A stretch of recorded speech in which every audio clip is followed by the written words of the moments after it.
Ms. Platt?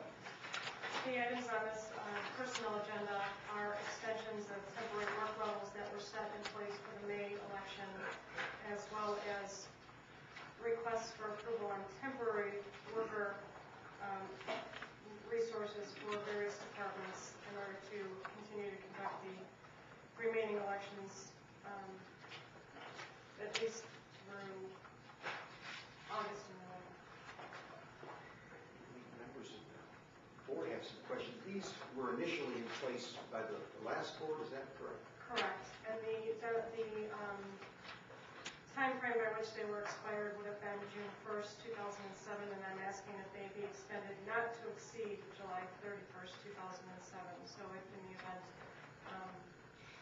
we determine that they are no longer needed all the way through July 31st, we will be able to address that. This is a result, too, of a matter that the previous board had resigned. We've had some resignations for the director and deputy. You're in an interim position, so many people are filling these positions temporarily. And in addition to that, I also asked many of these persons to take on additional responsibilities from their original positions based on the fact that in an interim director's position, we do not have deputy director, there's not an elections coordinator, so there's some significant responsibility that these persons will step into as a result of those circumstances. And just speaking for myself, I would anticipate when a director is hired on, a deputy director, these positions start getting filled with permanent positions. There will not be a need to do this every 3 or 4 months from this board. Is that correct? That is correct. I have a question. I think you may have answered it in your explanation. In addition to extending these work assignments or temporary appointments, it looks like we're also increasing the hourly rates. Is that part of what that appears to be part of what we're being asked to do as well? Was that done as a result of employees assuming additional responsibilities? That's correct, and it was done on March 12th, so you're not increasing any hourly rates today. You're just extending the action that was taken on March 12th. Okay. Any other questions for Ms. Platt? There's also the request here for 58 temporary employees. Go ahead. After the temporary work levels of the temporary employee requests, 30 in candidate voter services division and various others in that. How does that comport with the current approved budget for this board? Are those anticipated in that personnel budget? The temporary worker budgetary item is one which we have spoken to the principals at the Office of Budget and Management. Taking this action in terms of continuing the temporary workers would put us into a budget deficit, and the Office of Budget and Management and the County Commissioner's Office is aware of that, and they have given us the verbal go-ahead to continue these temporary workers. And in the next days, as we work through our budget issues with them, this we've been assured will be resolved in terms of the deficit. And we had a meeting with Tony Gregg, who is the deputy director of that department, as well as our Office of Budget and Management representatives that are assigned to the Board of Elections, and they have told us to move forward on this. Any other questions? Let me ask item 9. If I can just clarify one point. The deficit that we will experience is in our primary election budget, not in a general term in terms of the entirety of the rest of the year relative to temporary workers. It was an underestimation of resources needed for personnel for a primary election budget. So that will all be hopefully in the next stage resolved, but I just want to make sure that it's not a deficit based on personnel as a total, just for those budget categories for primary elections. Any other questions for Ms. Platt? Okay, is there a motion to approve item 10, item 9, Office of Human Resources approval of the personnel agenda? I will move to approve that item. Is there a second? Second. A second by Ms. Chappelle. Is there any further discussion? All right, hearing none, all those in favor of approving item 9, please signify by saying aye. Aye. Aye. Opposed, same sign, the motion passes unanimously. And on to item 10, Ms. Lamar. Office of Human Resources requesting approval of staff development agenda. Ms. Platt? This agenda includes a request by an employee to participate in a tuition reimbursement program. This person will be attending Kiowa Community College and is already enrolled in this program, as well as one employee, Helen Tian, to take training in SQL Server. One amendment that I would make to this agenda is to remove Lee Zeri from approval for the SQL Server training as that started today, and we decided that it was not a good move for him to be out for training. So you're actually approving the tuition reimbursement item for Patrick Mackley and the SQL Server training for Helen Tian. See, in regards to tuition reimbursement, I think is a wonderful program. We approve them prior to them enrolling. Yes. Then they're required to provide you with certain grades at the conclusion of that class? Absolutely. They are to give us the grades as well as they pay for their course prior, and then we reimburse actually the employee. Is it based on a graduate scale based on the grades or? Yes, yes. For instance, like I believe 100% for an A, 90% for a B, 80%. It goes from there. I see, okay. And that isn't the case with Ms. T, and she just taken the class and we paid for that. Correct. That's a training as opposed to a tuition reimbursement. Any questions for Ms. Platt?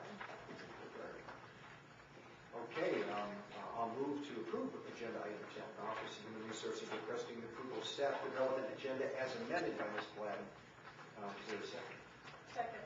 Ms. Chappelle, any further discussion on that motion? Okay, hearing none, all those in favor of approving item 10 signify by saying aye. Aye. All opposed, same sign, and then item 11, Mrs. Lamar. Office of Fiscal Services requesting approval of vouchers. Ms. Platt? These vouchers are various invoices that we have received in the agency relative to elections, conference fees, other consulting fees. There's one item that I wanted to bring to your attention and give an explanation for on page 5. The last item on the voucher list of that page is the Ohio Secretary of State return of balance of unspent grant dollars to the Secretary of State for voter education and poll worker training from the year 2006 in the amount of $153,720.91. We received in 2006 grant dollars from the Secretary of State's office for the purpose of paying for voter education services as well as poll worker training. My understanding is that that money, those dollars, were not charged to the grant account or the grant account within the budget. They were then, although we spent a significant amount of dollars for both voter education and poll worker training, because they were not attributed to the account at the time, they are unspent dollars technically, and the Secretary of State's office has requested and had requested, I believe back in January, for those funds to be returned. So we are now taking that administrative step in terms of sending them back to the Secretary of State's office. I did, upon learning of this, make a request of the Secretary of State's office to allow us to keep those funds and use them for current functions of voter education and poll worker training, and I was told that that's not possible. Is there a reason they weren't debited against their account? Do you know? That was a, Yeah. yes, that, my understanding, was a function of our fiscal office that was not taken. It was a mistake. Correct. We spent the money, We spent the money, we just didn't use their money, we used our money. correct. And there's no reason we shouldn't use their money, because that's what it's there for. Do we know who's responsible for that?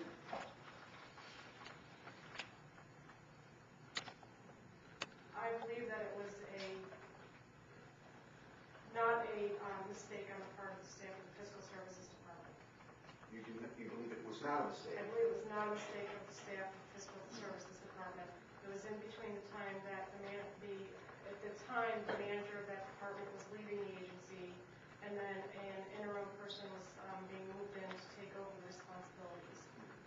But I do not believe that it is that person's responsibility for that. And I'm not here to, but this is all new to me, Yeah. and obviously it strikes me as an amazing error. When now our county dollars were spent and have to go kind of back there, although it's their dollars, I know that's their position. Right. Well, we gotta give it back to them, right? We do. Right? Yes, it's been requested of the agency to give it back, and again, I did have conversations whereby I've been told that in no uncertain circumstances would we be able to keep that. We've identified the problem. I mean, can we take steps as this wouldn't happen again if we're ever the beneficiary of grant money?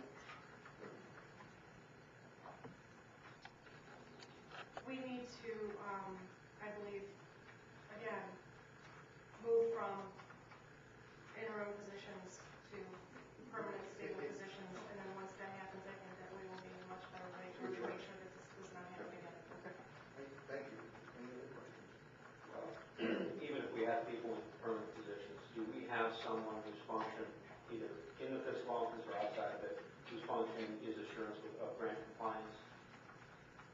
The office, at this point, within the structure of this agency, the Office of Fiscal Services reports directly to the director of the agency. But there's not a redundancy in there where we have someone who's assuring grant compliance, so we have check on the fiscal services office, other than the director. At this point, there is not. Do you know, Ms. Platt, of any other grants that you received that, that have been earmarked for certain purposes, and is there someone making sure that they're being used? I have not conducted a review of that at this point. I wouldn't be able to answer that right now.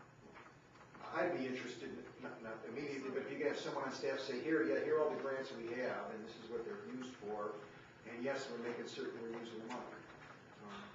I'd appreciate that.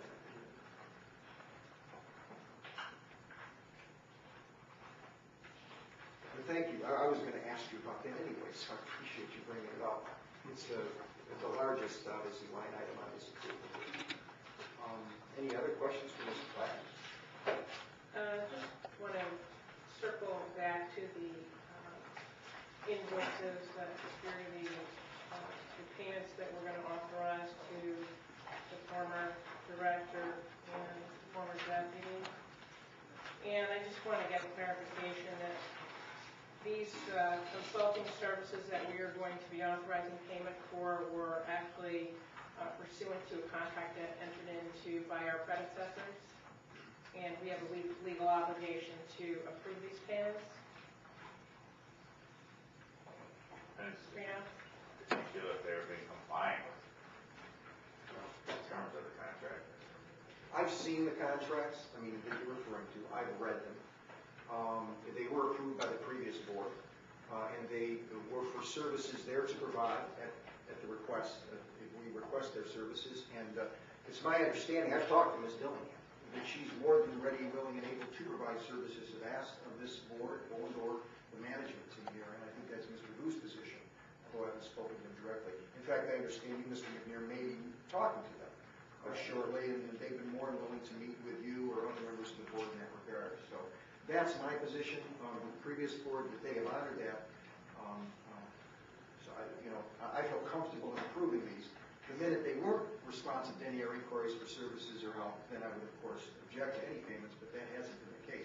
Now, I don't know that we've been asking them, as either a board or a management team, for any services at this point.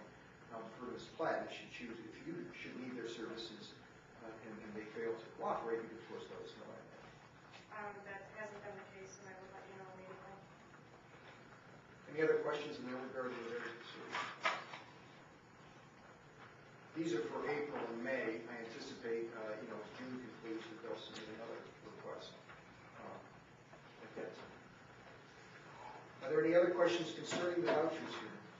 I guess the final, I just hate to give up $153,000 on where to fight.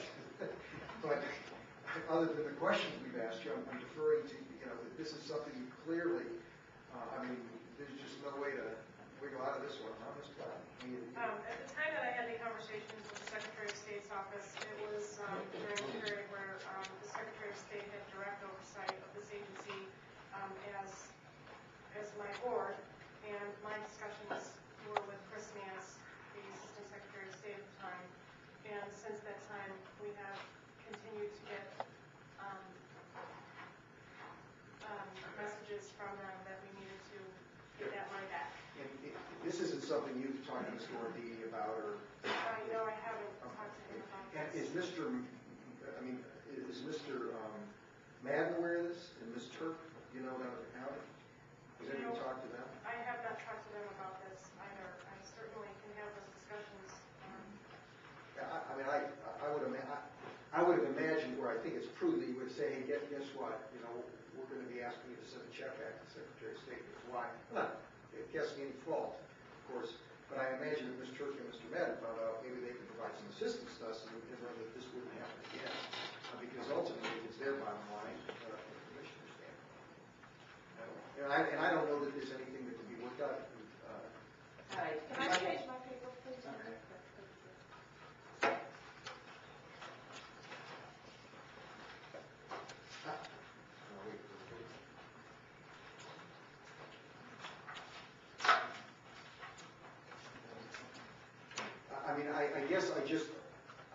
I guess I want to know what Mr. Madden knew about this and Ms. Turk, and they said, hey, there's nothing else we can do, or by the way, we deal with this all the time, and this is the problem, and this is how we solve this problem.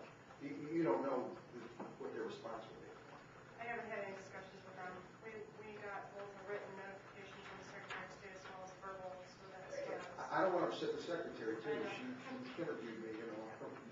They've had wonderful resources. I mean, they've been a great help here. My name is Camilla Williams. I'm interim fiscal coordinator.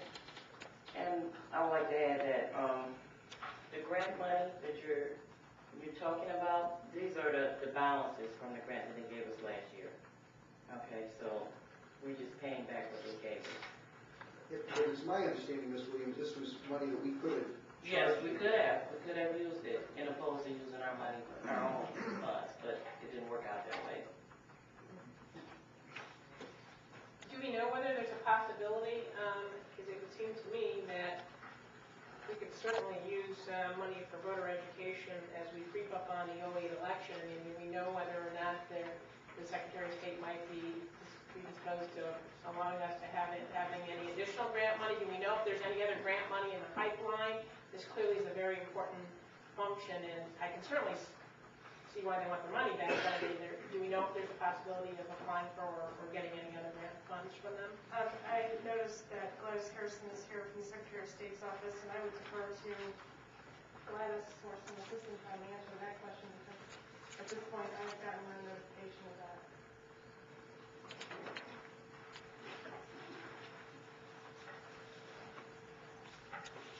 Good afternoon. I'm Gladys Harrison, the Regional Director of the Cleveland Office of the Secretary of State. The money that we're discussing now must be returned for accounting purposes from last year. It is my understanding that there is additional grant money that will become available. We are still in the process of sorting out all the money that will be available, and I'll make sure that you all are notified when that money is available and what purposes it can be used for. Thank you. So they sent you to collect the debt, huh, Gladys? Thank you, Gladys. Thank you.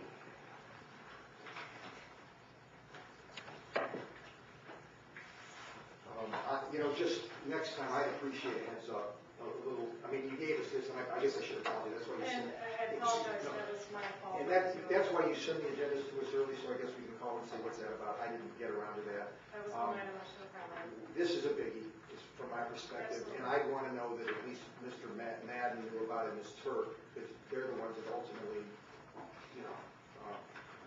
it's coming out of the budget first. Anyways, any other comments or questions for Ms. Platten in regards to this agenda? Okay. I will move to approve agenda 10, albeit reluctantly, yes, to that $153,000. Based on the representations from Ms. Platten and Ms. Williams and Ms.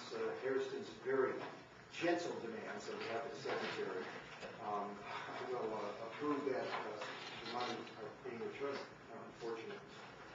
That's a number 11. Thank you, Mr. McMahon. So I will move to approve agenda item 11, if there's a second on that.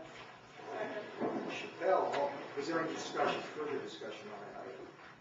Okay, having heard none, I will ask that all in favor of approving agenda item 11, please signify by saying aye. Aye. Opposed, same sign. It passes unanimously. And that moves us back to agenda item 4, here to be moved to, I think it's 3, excuse me, Mr. McMahon pointed that out. And this dealing with the request of Board of Elections to make determinations as on 3 voters who apparently voted twice on the 8th. And this is a new one for me. Mr. Origini, Mr. McNair was insightful enough to comment that you may have some little suggestions how previous boards have handled these matters as they progress. Could be a pending legal matter, so we discuss in executive session first. That's how the past boards have handled this? I don't recall they handled this particular issue, but this is a pending legal matter. A legal matter from your perspective, Yes. right? Because you're not allowed to vote twice, Right. right? Okay. And then the prosecutor can make a determination as to how to proceed. Well, you have to make the original determination. Right. And it refers. Okay. All right. Okay. So that would be an executive item. Right. Executive session. Okay. All right. Well, based on that, let's see, that takes us to the last item on the agenda, where we have some public comment, and I know. Oh, yes, we have new business. Thank you, Ms. Chappelle. I just wondered if it was maybe new/old business, if we, I don't know if Mr. Wilkins is here or not, or perhaps, Mr. Chair, you could give us an update as to the status of the search committee, what's going on with that, and albeit some of that could be discussed in executive session and probably will, but if we could get some general information about what has happened. I think the last time we were here, we asked that the process be opened up. Do we have a report on the closing out of that process? That's the 25th. Thank you, Ms. Chappelle. And Mr. Wilkins, I do not believe is here, nor do I believe any other members of the search committee are here, nor were they asked to necessarily appear. But I have been in discussions with Mr. Wilkins as to the progress. And Ms. Steinley is here, who has been their go-between from the search committee to the board, so she may have some additional information. But my understanding that approximately 50 responses were received in regard to this extension. Is that correct, Ms. Steinley? 30 for director. Correct. 30 for director, 50 overall. Correct. Correct. And some of them applied for only the deputy position, some applied for the deputy and director position, so that's why there's difference in numbers. Number one. Of those 50 to date, it's my understanding that the search committee has identified 5 individuals they would like to interview, and that they will be conducting those interviews on Friday. And based on those interviews, they will be getting to us, I think, as early as Monday or maybe over the weekend, recommendations as to who we should be interviewing. Of course, we're not limited to only their recommendations, and I think Mr. Wilkins made that clear to us at the last meeting in May. So that's where we're at right now. And we have, I believe, possibly 3 names that the search committee has already been through, although they haven't formally tendered them to us at this point. Our plan is for the public, and is that I think June 6th, we're planning to meet as a board, and we call a meeting to meet executive session, and then to interview individuals we choose to interview. In addition to any search committee, the recommendations, of course, can hear from you, whether it be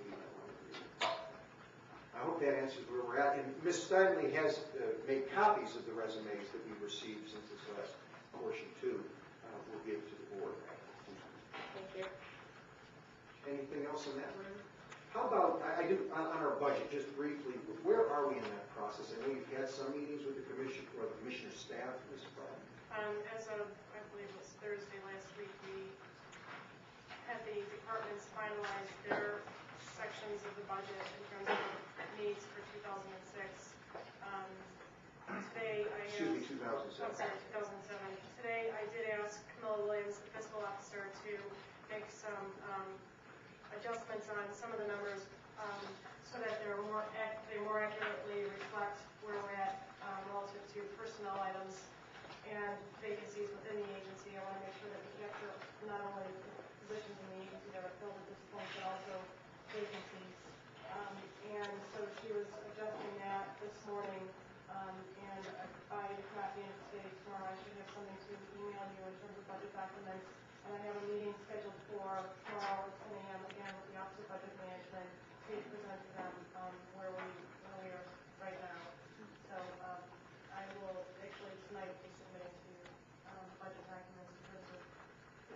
At some point, do you know when your budget, our budget, the board's budget goes to the commissioners for final approval? Well, right now, we're dealing just strictly with this year, 2007. So final approval happened last November, which is why we are actually building from ground floor in terms of our needs for for what we've already had this year, as well as for what remains for the rest of the year 2007. They are right now conducting their mid-year reviews, which is part of the reason why as soon as the May election was completed, I wanted to dive into where we're at on this year's budget. And tomorrow will be us saying that here's the state of what we're looking at. I don't have a final number right now, but there will definitely be a deficit number by which we will have to make a request to the county commissioners to fill in for 2007. And almost immediately thereafter, we need to start developing the 2008 budget, which would then go through negotiations with the Commissioner's Office of Budget Management in the next months. And then in November, the Commissioners actually approve the end of November, early December, they would then approve the budget for all agencies for the 2008 year. Any other questions in regards to the budget process? Okay, any other new business for the board members? Okay, hearing none. Ms. Eisner, I know you had a few comments in regards to public testimony. Thank you. Adele Eisner, Cleveland Heights, Ohio. Some of the issues that I have written here have already been taken care of, which is a pleasure. These are issues basically about provisional ballots, absentee ballots, and some other issues that I wanted to bring to the board's attention for future consideration for future elections, so that we can possibly work some of these things out before we get to the larger county-wide elections next year. I do have this report, and I will give Tony a copy. I didn't have time to make copies, and please apologize. I apologize for the fact that it is so long, but I didn't have time. I just got things down, didn't have time to go back and edit. There may be typos, but at least you'll have something in front of you. Regarding provisional balloting, I'm thrilled to hear that you're going to be contacting people whose ballots were rejected. The areas that I was interested in from the first agenda that I looked at were the 19 not registered, the 41, and I'm under the heading of provisional ballots, 41 in wrong precinct, and the 25 missing IDs. Especially the ones in the wrong precinct was kind of a hot button for me, because in the November election, I am going from the not final but approximate end numbers for provisionals, and we had approximately 1,337 rejected in November for being not registered, and another large number, 2,508. And again, I'm not sure these were the final numbers, but they're very close, who were rejected because of wrong precinct. I don't know, when I came in late, if Mike had talked about the fact that 17 of these in May were in fact 17 of the wrong precincts in May, as were at least half of the 2,500 in November. It was just a smaller election. We're at the right polling location, but in the wrong precinct, i.e. at the wrong table. We were made aware of that. Thank you. Thank you. And I strongly urge that solutions be started to be looked at, because we're losing a lot of people who actually get to the polls, and we don't know what the problem is, and that is the problem, finding out what is the problem. But suggestions have been made in the past just to kind of bring things up to speed, such as putting up very large or high signs so that people can actually see that the different tables are different, putting up precinct designations, having 2 extra greeters, having greeters who actually interface with every voter coming in. One of the other things, the people just disenfranchised for not registered. There have been, over the years, there have been all kinds of problems, well, with the DIM system, with the registration system. And again, I'm going back to the November election. And in November, there were, again, there were approximately 1,337 not registered. However, it was revealed in November as Dora Rose, who was heading up election protection at that last November '06. She brought 19 names to the board and said, look, these people have called us. They knew who to contact. They took the time to write out an affidavit, and there were, doesn't sound like a big number, but these are people who actually went out of their way saying, I should be registered at that place, but I wasn't, and I voted provisionally, and then their ballots were rejected because they were not registered, i.e., they were not in the poll book, so they needed a provisional ballot, and they were not in the registration system, so they were rejected as not registered. What was revealed in that conversation, Mr. Vu did say, from that certification meeting, I believe, I don't remember the date of it, November 29th or something like that, or 28th. Mr. Vu did say that a number of ballots had gotten, not a number, but some ballots, unknown number, had been lost in the transfer of hard copy registrations to the system in being input, we don't know how, but some had been lost. I strongly recommend that some process be put into place so that these lost ballots can be ascertained. I think that the best thing to do, and I think that Interim Director Platten has already, the staff has already kind of nailed it, that there has to be an outreach to the voters. Because it's going to be on the voters to contact us and say, hey, the wrong thing was done. So I think that a campaign from this board, an outreach saying, look, if you were put into a provisional ballot and you think you belong there, this is the number to call and actually man it here. Citizen volunteers would do that manning, but take that information. Because what was also revealed in that small discussion in November, at the end of November, was if the voter doesn't do outreach, then the same thing happens election after election, and they're completely unaware. Now we'll be caught up as voters are contacted, but I really suggest that. Also, there were some problems some problems have been noted with the DIM system, with the depot registration system, as to the difficulty for candidate and voter services people to actually, with the small lines, if they happen to pick out, if they do a search and a few names come up, and then they happen to click on the wrong small little line, what does still happen is that the two registration numbers, the proper one and the one that they click on, the old one kind of goes away and gets merged with the new information. These files, the original file does go into a pending file.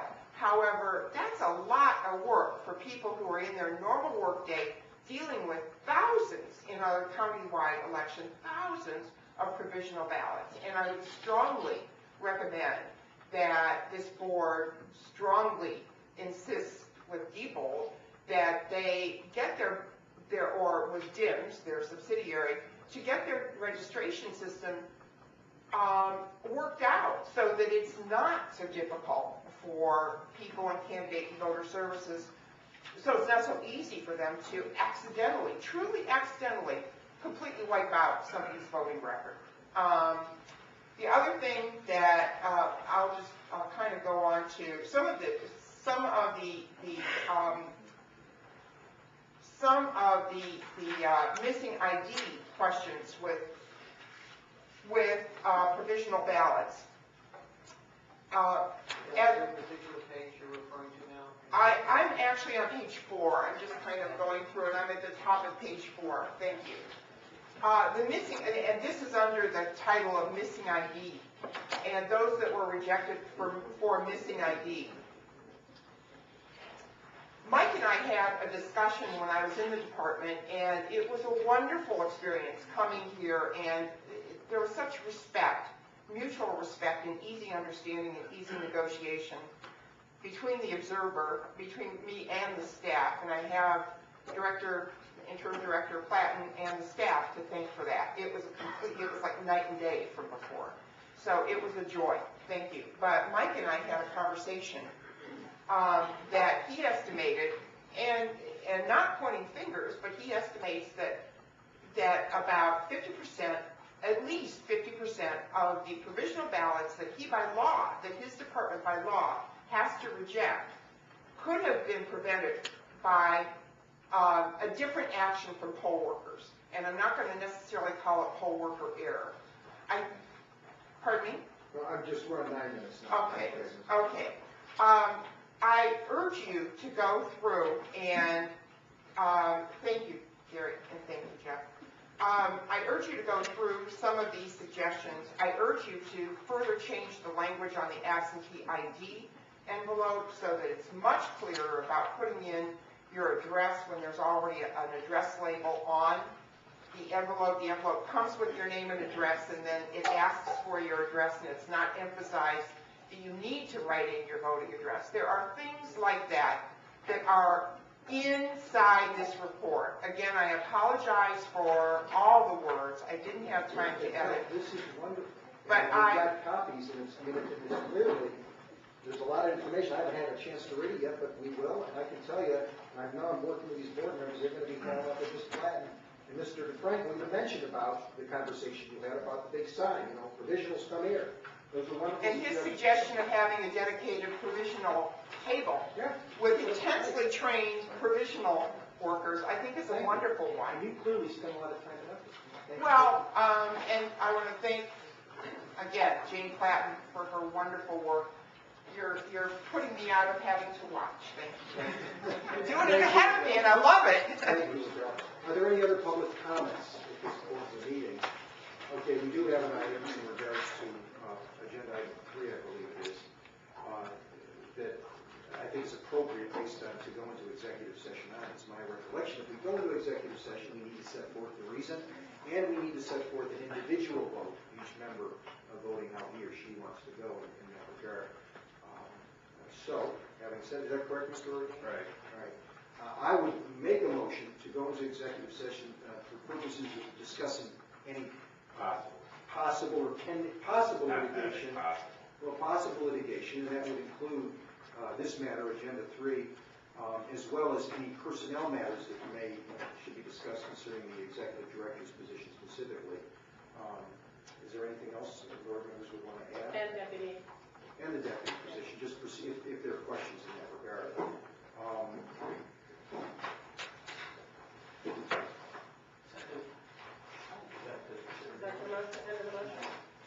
That were the 2 items I want to discuss.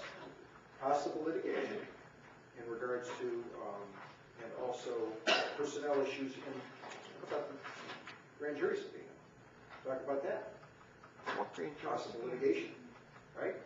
Right. All right. So, What grand jury subpoena?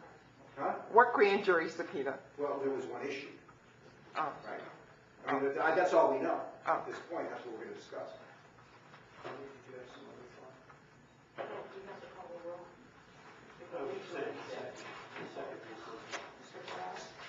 Aye. Yes. Point of information, is there going to be a public meeting to call on June 6th to call the executive session? And will that go on the agenda? And point of order is a good question. Yes, there will be a public meeting announcement. My understanding, unless there are other agenda items, is that we're just going to go immediately into executive session. You're just going to call it to call the, okay, thank you.